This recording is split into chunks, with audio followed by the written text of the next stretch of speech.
President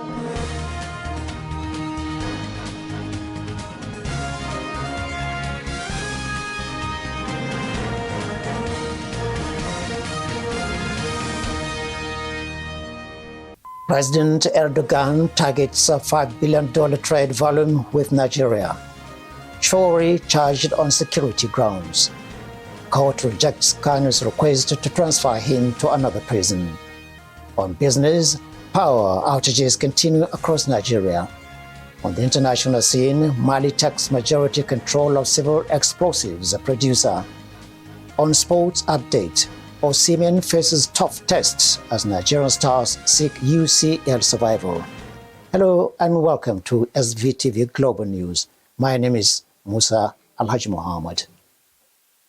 President Recep Tayyip Erdogan of the Republic of Turkey on Tuesday in Ankara said his country targets a $5 billion trade volume with Nigeria, adding that discussions to actualize this have already commenced. Bilkisu Abdullahi Haruna reports.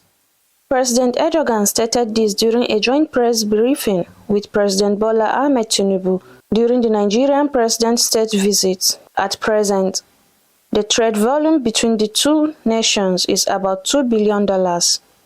Turkey exports planes, helicopters, machinery, iron and steel, and chemical products to Nigeria. Nigeria exports crude oil and agricultural products to Turkey. He added that the cooperation between the Turkish Petroleum Corporation, their Nigerian counterparts, and organization will yield the expected outcomes. In his remarks, President Tinubu expressed gratitude to the Republic of Turkey for its openness and willingness to collaborate in promoting global freedom, stability, and prosperity.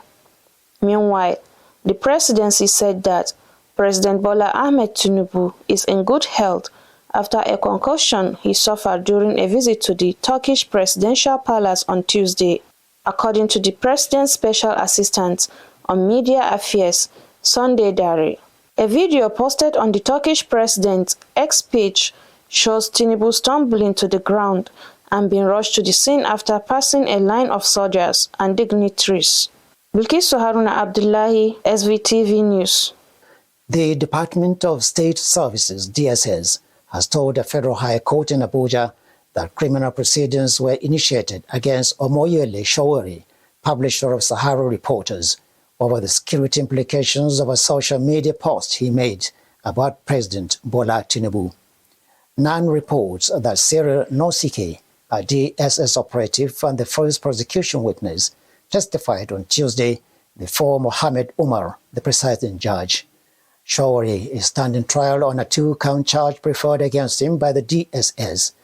The charge stems from Showere's August 25 post on X, in which he described Tinubu as a criminal while reacting to the president's remarks on corruption during a trip to Brazil.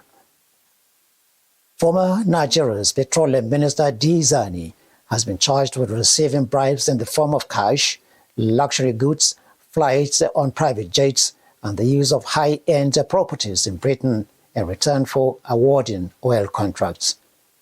Alison Madueke was arrested in London in 2015, shortly after the expiration of her office, and was charged in August with 6 bribery offences. She has spent the past 8 years on police bail, living in St John's Wood, an expensive area of London. District Judge Michael Snow granted Alison Madueke bail, but imposed terms including an 11 p.m. to 6 a.m. curfew, an electronic tag to be worn at all times, and a £70,000 shorty to be paid before she could leave the court building. The Federal High Court in Abuja, presided over by Justice James Omotosho, has dismissed the application filed by the leader of IPOB, Nnamdi Kanu, seeking his release from Sokoto prison. During the court hearing on Tuesday, the judge said that on December 8 he ordered him to inform the parties involved in the case, namely the federal government and the correctional services, of this request. But subsequently, there is no evidence to suggest that this order was implemented or that they were properly informed. During the court session, Kanu's lawyer Demdu Hassan told the court that he wanted to withdraw from the case, saying there were irreconcilable differences. Zamfara State Governor Dauda Lawal has begun a statewide engagement with the stakeholders of the Zamfara State chapter of the People's Democratic Party, PDP. A statement by the governor's spokesperson, Suleiman Bala Idris, noted that the stakeholder engagement is a regular gathering aimed at strategizing and discussing issues concerning the party and the state as a whole. The statement added that the first series of meetings started with stakeholders from Gumi and Maru local government areas. The Zamfara State chapter of the ruling All Progressives Congress APC has denied registering suspected gunman Bello Turji as a member of the party. A statement issued by the party's publicity secretary in Zamfara, Yusuf Idris Gusau, said the fake card was fabricated by miscreants to tarnish the party's reputation. Yusuf said that upon careful inspection, it would be possible to determine that the card is fake. He added that no person can be registered without a national ID number, and Turji does not have one.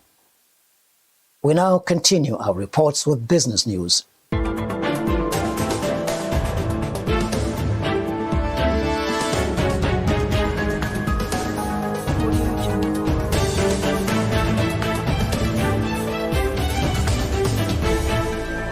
Nigerians have been plunged into darkness again due to a power outage from national grids, the second such outage in the past 5 days. Barikes Harun Abdullahi looks at this problem in our reports. Power outages continue to cause problems for businesses, industrialists, and public housing, in addition to healthcare facilities and higher education institutions, forcing some of these sectors to rely on generators or solar power. Electricity distribution companies have sent messages of condolence to their customers who have experienced power outages in their areas. The Nigerian government says it is making every effort to improve the power sector by building large power generation stations and distribution poles. Meanwhile, no fewer than 2,913 smallholder women farmers have accessed improved essential agricultural services through Action Aid scaling up of public investment in agriculture. SUPIA 2 project between July 2022 and December 2025. Mrs. Sueba Dankabo, Deputy Country Director of Action Aid Nigeria, disclosed this at the SUPIA 2 project learning meeting in Abuja to mark the project's closeout. Dankabo said the project was implemented at the national level in 8 focal states of Bauchi, Gombe, Ondo, Kwara, Kogi, Ebonyi, Delta, and the FCT, while also engaging regional and continental platforms to influence broader policy processes. Also speaking, Mrs. Comfort Sunday, FCT coordinator of the Small Scale Women Farmers Organization of Nigeria, said the project had enabled women farmers to participate in government policies and programs. Bilkisu Haruna Abdullahi, SVTV News. Now to the international scene.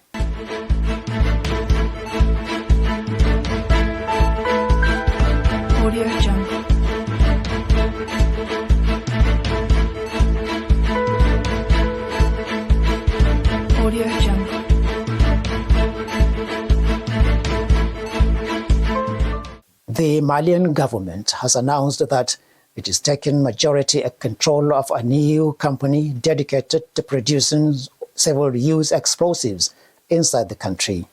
For this and more, let's join Fatima Ibrahim. Following a recent cabinet meeting at the Koluba Palace, authorities approved the state's 51% stake in the Société Industrielle du Centre du Mali Farachi Kousa, created in partnership with the Chinese firm under a shareholder pact signed in November 2024. The project aims to reduce Mali's dependence on imports and secure supplies from the mining sector, quarries and major civil engineering works, while tightening oversight of these sensitive products. No official figures have yet been released on the plant's production capacity or when it will come on stream, but the move fits into wider mining reforms and a new mining code designed to boost state participation and local economic benefits. Still on the international scene, Former U.S. President Joe Biden have spoken out on the arrest of immigrants in Minneapolis, saying that the events of recent weeks go against the founding principles of the country. According to him,